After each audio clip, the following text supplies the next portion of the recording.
Bismillahirrahmanirrahim. Assalamualaikum warahmatullahi wabarakatuh. Selamat salam kenal. Saya Rifka Sofia, NRP 21 2018-083. Pada kesempatan kali ini saya akan mempresentasikan hasil tugas akhir saya yang berjudul Perencanaan Ekowisata Sila yang Halu di Kabupaten Bandung Barat dengan penerapan tema tektonika neovernakular. Pertama-tama saya akan memaparkan deskripsi terkait proyek. Proyek ini berada di Kabupaten Bandung Barat, tepatnya di Jalan Bunijaya, Gunung Halu, Kabupaten Bandung Barat, dengan luas lahan 34.651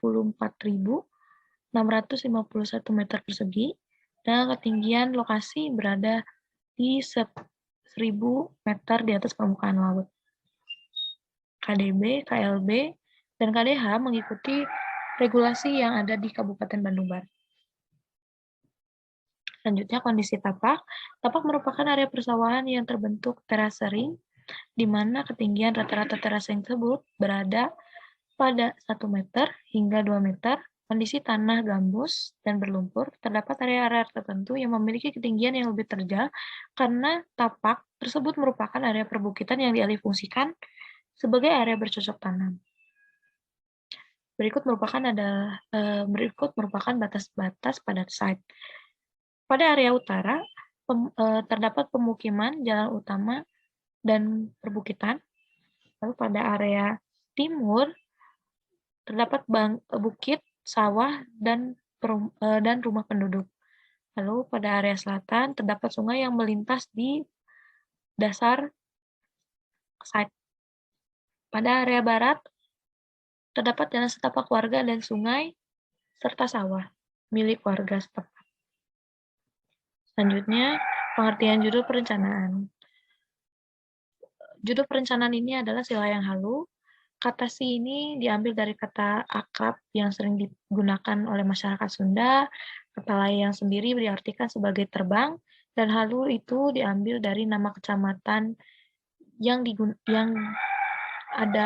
dipakai pada lokasi pada perencanaan ini, yaitu Kecamatan Gunung Halu. Terdapat 3 poin utama yang menjadi vokal utama mengapa dirancang sebuah kawasan ekowisata di daerah tersebut.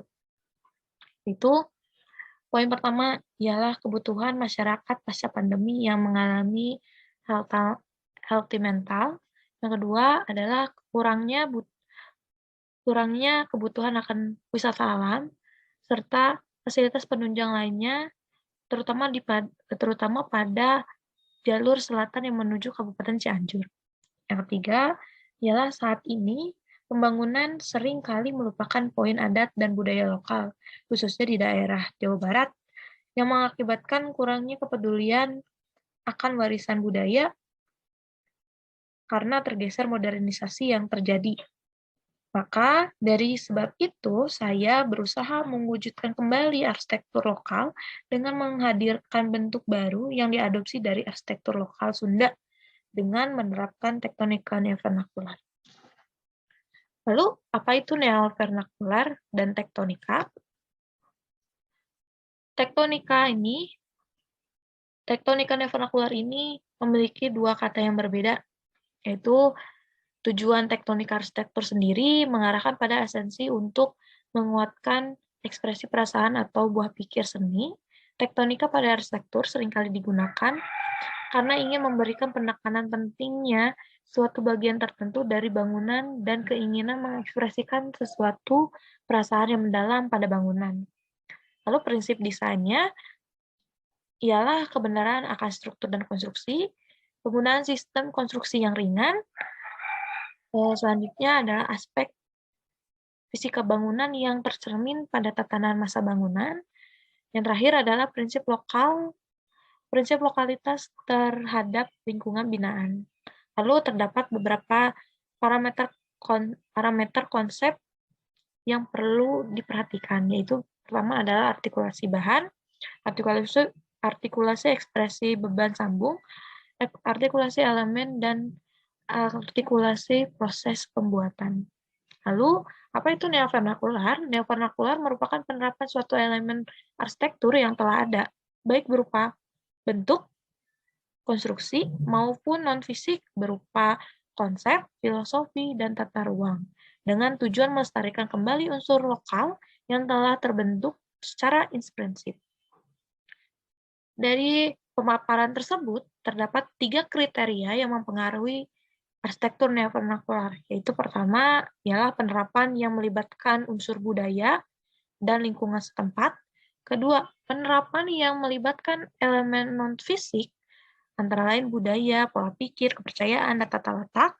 Yang ketiga adalah penerapan prinsip neovernakular ini tidak diterapkan secara murni, namun mengalami pengaruh perkembangan teknologi yang menghasilkan karya baru dengan mengutamakan penampilan visualnya. Lalu, implementasi pada desainnya seperti apa? Nah, tektonika ini, saya mengambil tektonika itu sebagai bagian pada metode membangun dan perlakuan material. Lalu, penggunaan sistem konstruksi yang sederhana. Karena pada prinsipnya tektonika ini lebih kepada konstruksi dan struktur. Lalu, apa itu metode pembangunan dan perlakuan material? Adalah pelaksanaan pembangunan yang melibatkan tukang lokal sehingga perlakuan terhadap bahan akan lebih baik pada detail-detail terkecil sekalipun. Lalu, penggunaan sistem konstruksi sederhana ini diadopsi dari sistem konstruksi rumah adat Sunda, di mana rumah adat Sunda ini membagi 3 kosmologis bangunan. Itu pertama adalah ambu handap pada area bawah, ambu tengah merupakan area tengah yang digunakan sebagai area aktivitas masyarakat, aktivitas penggunanya. Kedua, ambu luhur merupakan bagian atap. Lalu neovernakular ini terwujud pada bentuk bangunan yang mencirikan lokal budaya, kemudian penggunaan material-material lokal berupa bambu, batu kali, dan kayu. Perwujudan bentuk bangunan yang mencirikan budaya lokal ini diambil dari bentuk bangunan julang ngapak dan perahu kumer. Lalu kita kupas kembali bagaimana konsep penerapan bentuk dasar pada bangunan ini. Konsep dasar bentuk yang diadopsi dari bentuk julang ngapak ini membentuk segitiga pada area kaki segitiga ini dibuat melengkung sesuai dengan lengkungan maksimal. Material yang digunakan adalah material bambu. Kemudian bentuk tersebut dibuat berulang sesuai dengan bentuk modular struktur yang ditetapkan, yaitu 6x6 dan 3x3. Ilustrasi pengembangan bentuk tersebut membentuk gubahan massa berupa dengan material bambu, sistem modul yang seragam.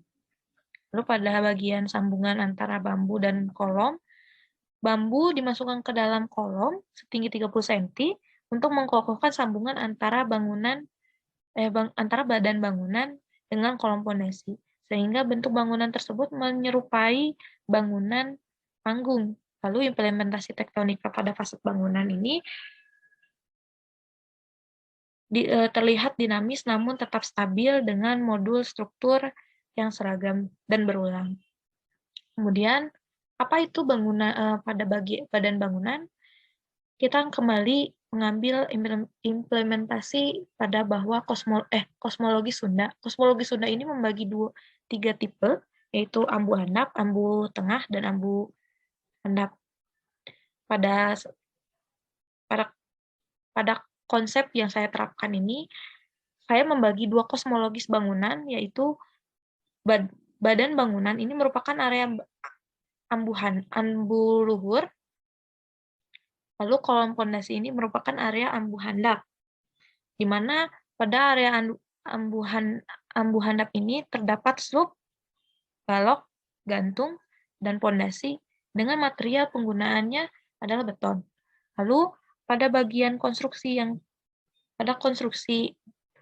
ambu luhur ini adalah pada konstruksi atap, dinding dan kolom. Kira-kira seperti inilah bentuk implementasi konstruksi yang diterapkan, terutama pada bangunan utama dan bangunan restoran. Lalu berikut merupakan block plan pada kawasan tersebut. Terlihat pada block plan tersebut bahwa implementasi tektonika ini terwujud, di mana aspek fisika bangunan ini terlihat bagaimana cara peletakan serta pembagian kawasan menjadi gugusan kecil dengan memaksimalkan sirkulasi dan pencahayaan yang masuk pada bangunan.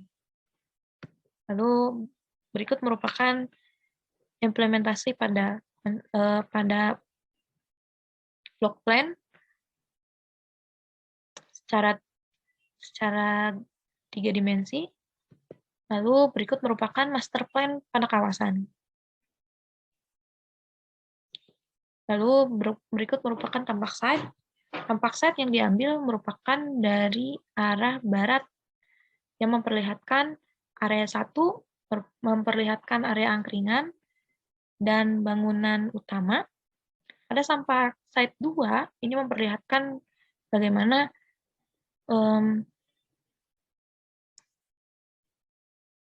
bangunan villa, bangunan restoran, dan bangunan kafe itu berada. Lalu pada tampak site 3, ini merupakan area camping ground yang merupakan fasilitas private yang disediakan. Lalu berikut merupakan tampak belakang yang diambil dari area selatan. Kira-kira seperti ini. Pada tampak 1 memperlihatkan bagaimana perletakan dan konstruksi elevasi pada bangunan. Tampak 2 merupakan area yang lebih terlihat pada bangunan private dan public. Lalu berikut merupakan pembagian zoning pada area master plan, block plan, yaitu pada bangunan utama itu terdapat di area warna hijau merupakan area publik, lalu pada warna biru merupakan area private, lalu warna orange merupakan area semi publik yang digunakan untuk area angkringan dan kafe. Lalu pada area merah merupakan area parkir dan area servis. Kemudian selanjutnya adalah penerapan tektonika pada bangunan yang ada di kawasan tersebut, yaitu ada angkringan, penerapan bambu sebagai konstruksi atas atau ambu luhur ini terlihat secara jelas bagaimana kolom lantai dan atap ini mendominasi. Lalu pada area bawah berupa fondasi setempat berupa beton,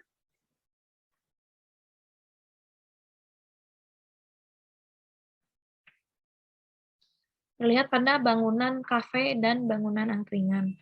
Selanjutnya pada bangunan utama dan restoran, konstruksi atap tetap menggunakan bambu sebagai elemen utama yang diaplikasikan pada bangunan kawasan tersebut. Lalu sistem bangunan panggung ini di mana kolom ini ditonjol, fondasi ini ditonjolkan setinggi 1,5 meter dari permukaan tanah,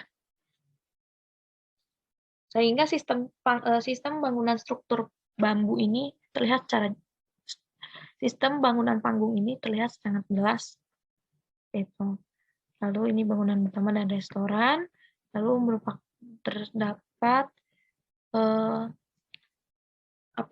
tektonika pada bangunan villanya, sama seperti halnya pada rangka atap ini menggunakan konstruksi bambu.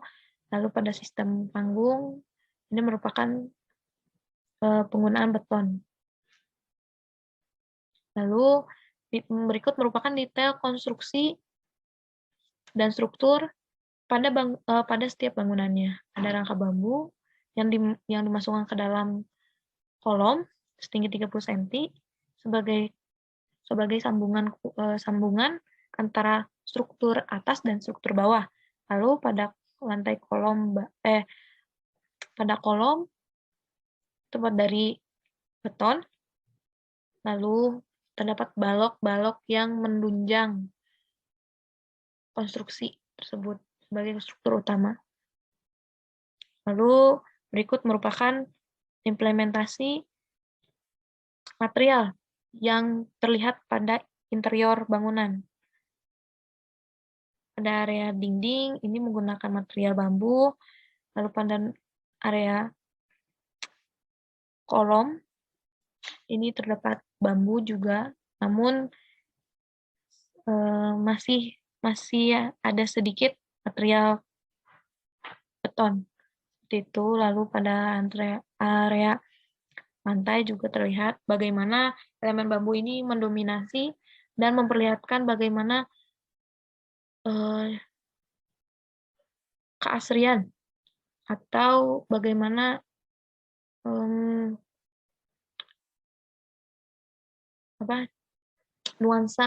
nuansa perkampungan, nuansa alami yang diperlihatkan dari elemen bambu ini. Lalu pada area fasad ini bentuk atap yang dikembangkan dari julang apak tersebut dibuat secara modular memberikan kesan dinamis namun tetap stabil. Lalu penerapan konstruksi bangunan tersebut diperlihatkan secara jelas dengan menambahkan tangga dan rem untuk mencapai area yang ada pada dalam bangunan. Kira-kira seperti ini. Lalu ini merupakan perspektif dari atas bagaimana pengolahan kawasan tersebut seperti yang diperlihatkan. Lalu selanjutnya ini merupakan area angkringan. Terdapat kawasan kebun kopi di area belakang angkringan. Lalu di sini merupakan area kawasan villa. Lalu di sini merupakan perspektif bagaimana kawasan villa ini terhubung dengan area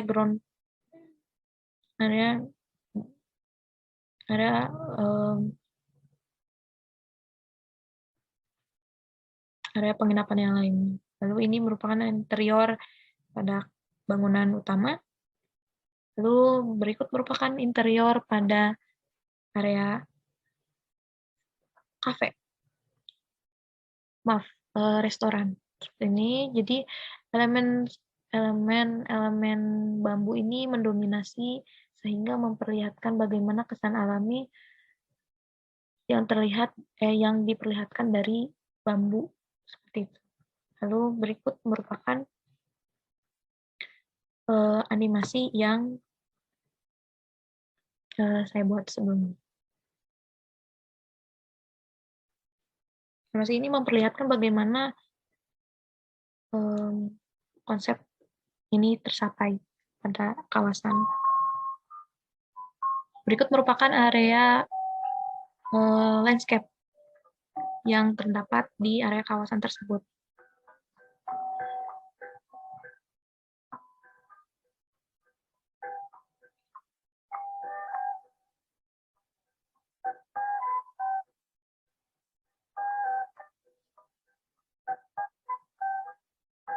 Berikut merupakan area tampak pada bangunan utama.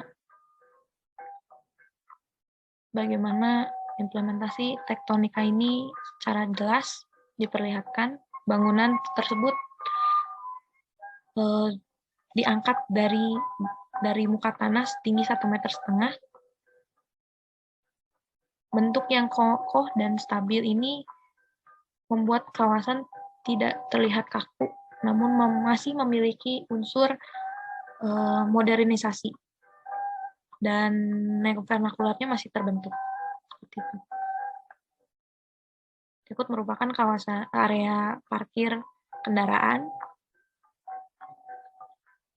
yang dapat menampung sekitar 100 hingga 120 kendaraan mobil dan motor.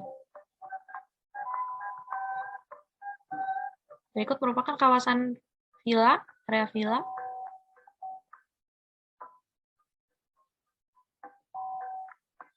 Ini dalam area kawasan villanya.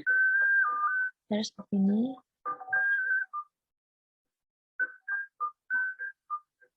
Ini merupakan area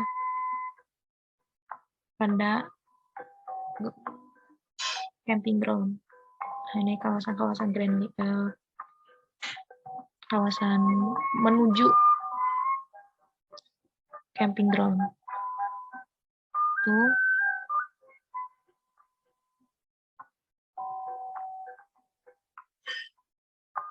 Ini area camping ground. Masih tetap mengadopsi tektonikan ya penaklar.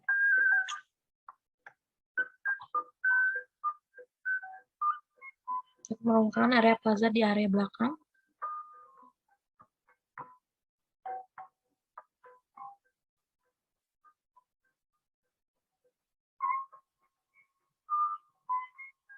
Berikut merupakan area semi publik, di mana area angkringan dan restoran ini menjadi satu kawasan yang terbuka seperti itu.